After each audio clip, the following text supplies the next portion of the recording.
Hello, this is going to be a quick video showing that log n is equal to big O of the square root of n. Now, let's say we had two functions and we set the functions f of n to log n and g of n to the square root of n. When evaluating these functions as limits as n approaches infinity, so as n goes to infinity, we observe the ratio f of n over g of n, which here, if we substitute, that's just going to be,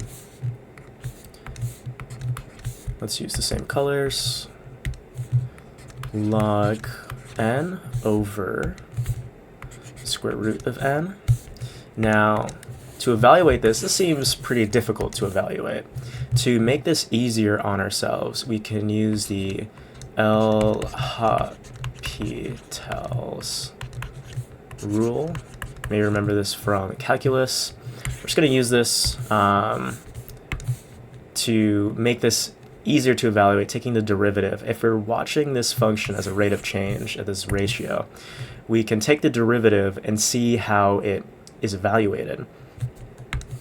So if we take the derivative, d over d to the n, d over d to the n, this gives us, start using red, let's use 1 over n divided, let's get this, that's 1 over n, and this gives us 1 over 2 to the square root of n. Since we have two fractions getting divided here, in reality this means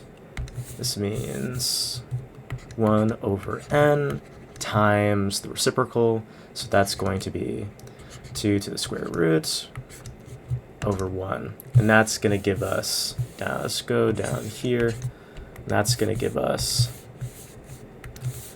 so it's going to be, let's do equal to, that's going to be equal to, let's write that right there,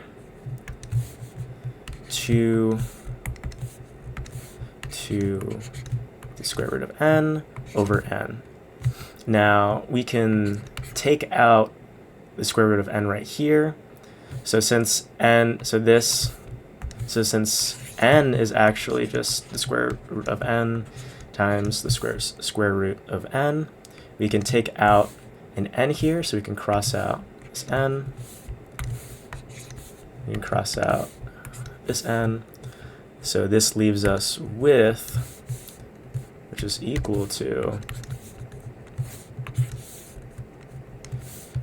2 over the square root of n.